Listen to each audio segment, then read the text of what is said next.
John घर आकर अपनी वाइफ केरन को ग्रीट करता है। केरन घर का काम कर रही होती है। केरन जॉन को नोटिस नहीं करती है, ना ही उससे बात करती है। रात को वापस से जॉन अपनी वाइफ से बात करने की कोशिश करता है, लेकिन उसे कोई रिस्पॉन्स नहीं मिलता, तो वह रूम से जाने लगता है। केरन जॉन को रुकने के लिए कहती है। केरन कहती है मुझे तुमसे बात करनी है। उसके बाद कुछ बेतुकी बात बोलती है। अगले दिन जॉन बाथरूम में होता है, तभी उसे भूकंप जैसा महसूस होता है। वह देखता है उसके लिविंग रूम में छेद हो गया है। वह छेद से ऊपर देखता है तो उसे पता चलता है उसके शहर में बहुत सारे फाइटर जेट से लड़ रहे हैं। जॉन उसी वक्त घर छोड़ने का फैसला करता है। वह बाहर जाता है और केरन उसे रोकने की कोशिश करती है, लेकिन वह नहीं रुकता। जॉन बाहर जाके देखता है तो उसे पता चलता है एक बिल्डिंग से एक एरोप्लेन की टक्कर हो चुकी है। उसके पीछे खड़ा आदमी बोलता है कि यह 9/11 जैसा है। जॉन को इसके बारे में कुछ पता नहीं होता, तो वह चुप रहता है। जॉन जब बाहर देखता है तो उसे पता चलता है लोग एक दूसरे को खा रहे हैं। जॉन यह न्यूज अपनी पत्नी केरन को देता है। केरन भी यह देखकर घबरा जाती है। इन दोनों ने कभी नहीं सोचा था कि इनके साथ ऐसा होगा। अब दोनों को सरवाइव करना होगा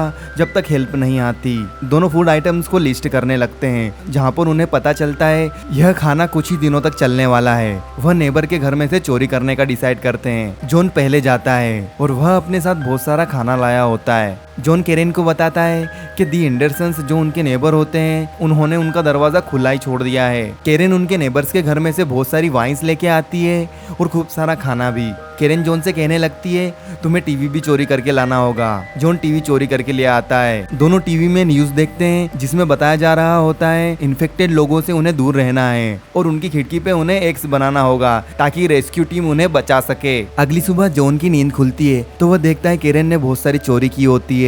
उसमें वह खूब सारी ड्रेसेस भी ले आती है। जॉन आगे कहता है अगर कोई इन्फेक्टेड पीपल हमारे घर में आएगा तो हम क्या करेंगे। तो केरन कहती है हम उन पर हमला कर देंगे। थोड़ी देर बाद दोनों वेपन्स तैयार करने लगते हैं। केरन को दरवाजे के पीछे से कुछ आवाज आती है। वह जॉन को कहती है तुम शांत रहो, और दोनों दरवाजे के पास खड़े हो जाते हैं। वहाँ पर एक इन्फेक्टेड महिला घर में आने की कोशिश कर रही थी। दोनों उसको किसी तरह बाहर निकाल देते हैं। आगे जॉन केरन को बताता है कि वह बहुत ज्यादा डर गया था। केरन उसे रिलैक्स करने के लिए कुछ सिगरेट्स देती है। यह सब देखकर जॉन हैरान हो जाता है। केरन आगे जॉन को ड्रग्स भी करवाती है। दोनों रात भर ड्रग्स करते हैं। केरन के पास एक गन भी होती है जो वह उसके पास छिपा कर रखती है। केरन सुबह गन के साउंड से उठ जाती है। वह जाकर देखती है तो जॉन उससे खेल रहा था। जॉन ने केरन की मदर का दिया हुआ पोर्ट भी तोड़ दिया होता है। यह सब देखकर केरन बहुत ज्यादा जॉन पर चिढ़ जाती है और उस पर गुस्सा करने लगती है। केरन जॉन से गन लेकर नहाने चली जाती है। उसके बाद वह पोर्ट को घर के बाहर निकाल देती है ताकि कोई उन्हें बचाने आए तो पहचान जाए कि कोई अंदर है। आगे दोनों नॉर्मल जीवन जीने लगते हैं। दोनों वर्कआउट करते हैं, ड्रग्स लेते हैं और कुछ वेपन्स बनाने लगते हैं। इसी के दौरान उन्हें दरवाजे के पास कुछ आवाज़ सुनाई देती है। उन्हें समझ में आता है कि कोई दरवाज़ा बाहर से खोलने का प्रयास कर रहा है। दोनों अलर्ट हो जाते हैं और अपने वेपन्स लेकर दरवाजे के पास आ जाते हैं। आगे वह देखते हैं कि यह दोनों उनके नेबर्स हैं। इन दोनों का नाम एमिली और लियो होता है। दोनों दरवाजा बंद कर देते हैं और दोनों डिसाइड करते हैं कि इन दोनों को अंदर आना चाहिए। केरन का मन तो नहीं होता, लेकिन वह उन्हें अंदर आ जाने देती है। अंदर आने के बाद लियो और एमिली बताते हैं कि वह दोनों फंस गए थे कहीं और उनके घर के आसपास इन्फेक्टेड पीपल हैं, तो वह अंदर भी नहीं जा सकते थे।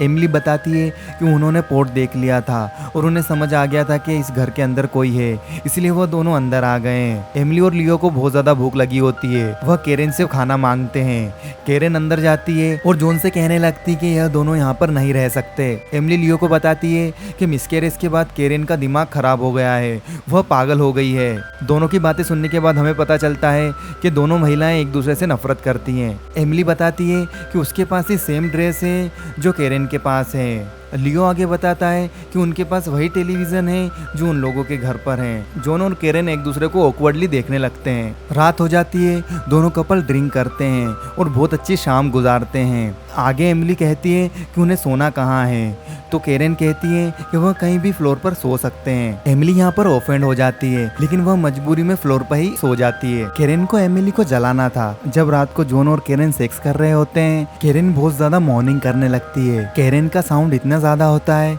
कि एमिली सुन लेती है। एमिली भी लियो के साथ सेक्स करने लगती है और वह भी बहुत ज्यादा साउंड निकालने लगती है। कैरन एमिली की वॉइस सुनकर और ज्यादा चिढ़ जाती है। कैरन जॉन से कहती है कि उसके बम पर स्लैप करे और आवाज इतनी ज्यादा होनी चाहिए कि एमिली के कानों में चुभने लगे। जॉन ऐसा ही करता है। स्लैप की आवाज इतनी ज्यादा होती है कि एमिली हार मान जाती है। अगली सुबह दोनों कपल ब्रेकफास्ट करते हैं। कैरन एमिली और लियो को कहती है कि उन दोनों को घर की सफाई करनी होगी।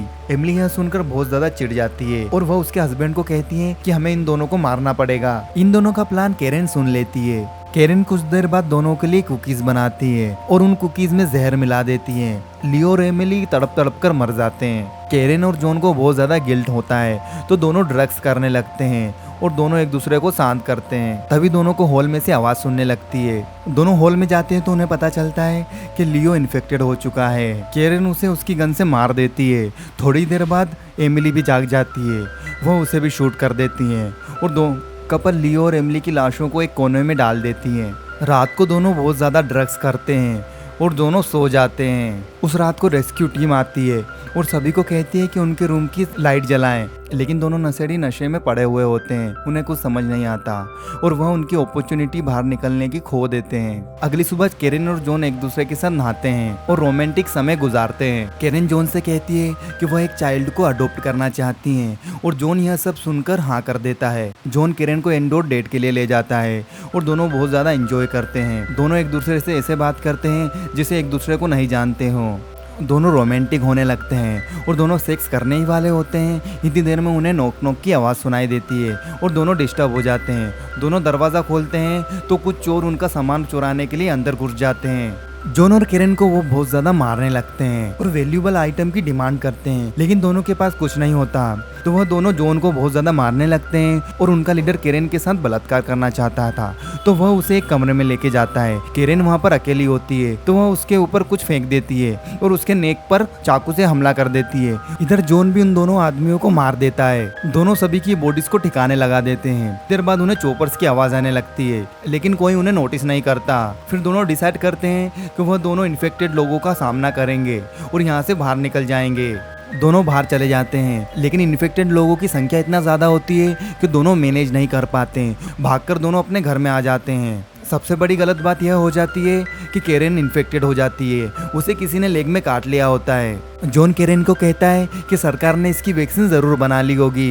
यह सुनकर कैरन शांत हो जाती है। कैरन को सोते वक्त बहुत ज़्यादा गंदा सपना आता है जिसमें वह उसके हस्बैंड को खा रही होती है। यह सब सोचकर वह बाहर जाने लगती है, लेकिन जॉन उसे रोक लेता है और अपना कुछ ब्लड निकालकर उसे देता है। यह सब पीकर कैरन थोड़ा शांत हो जाती है। अगली सुबह दोनों बालकनी में खड़े होकर देखते हैं कि कोई भी नहीं बचा, सब जा चुके हैं। वह दोनों ही अकेले बचे हुए हैं। जॉन को लगता है कि यह कैरन का आखिरी दिन है तो वह उसे उसका फ्यूचर प्लान बताने लगता है और वह कहता है कि सब ठीक होगा। जॉन कैरन को कहता है अगली सुबह रेस्क्यू टीम आ जाएगी और तुम्हें वैक्सीन दे देगी और तुम ठीक हो जाओगी। इस मोमेंट पर दोनों रोने लगते हैं। जॉन कैरन को कहता है कि वह उसके साथ बूढ़ा होना चाहता है और वह उससे बहुत ज्यादा मोहब्बत करता है। इसी के बीच कैरन कहती है कि उसे शावर लेने जाना है और वह अंदर चली जाती है। वहाँ पर वह सोचती है कि वह खुद की जान ले लेगी। इतनी देर में वहाँ पर जॉन आ जाता है और उसे खुद का ब्लड देकर कहता है कि तुम जल्दी ही ठीक हो जाओगी, रेस्क्यू टीम ने वैक्सीन बना ली है। कैरन को लगता है यह उसकी लास्ट नाइट है तो दोनों एक दूसरे के साथ इंटीमेट होते हैं। अगली सुबह जब जॉन उठता है तो वह उसके आसपास कैरन को नहीं देखता। जॉन को बाथरूम में एक नोट मिलता है जिसमें कैरन कहती है कि वह जॉन से बहुत ज़्यादा मोहब्बत करती है, कि वह उसे छोड़कर नहीं जाना चाहती। अब तक दोनों ने जितनी भी लाइफ जी है वह उसके लिए खुश है। इस वायरस ने उसकी पूरी बॉडी पर हमला कर दिया है। अब वह पुरानी वाली कैरन नहीं रही। नोट में उसे पता चलता है कि कैरन नर्सरी में है। जो नर्सरी में जब जाता है तो उसे पता चलता है कि कैरन वहीं पर है और उसके बॉडी पर लिखा होता है लव मी और किल मी। जॉन कैरन को मारने ही वाला होता है, तभी कैरन उसे डेड आई से देखने लगती है। जॉन कैरन से माफ़ी मांगता है कि वह उसकी जान ले रहा है। तभी हमें पता चलता है कि दरवाजे पर किसी ने हमला किया है। ये सोल्जर्स होते हैं। जब सोल्जर्स नर्सरी में जाते हैं तो उन्हें पता चलता है जॉन और कैरन दोनों इन्फेक्टेड हो चुके हैं। सोल्जर्स का कमांडर कहता है कि यह लव है, देखो इन दोनों के हाथ बंधे हुए हैं। आगे हमें पता चलता है जॉन अपने प्यार को नहीं मार पाया और यह मूवी यहीं पे ख़त्म हो जाती है। Thank you for watching.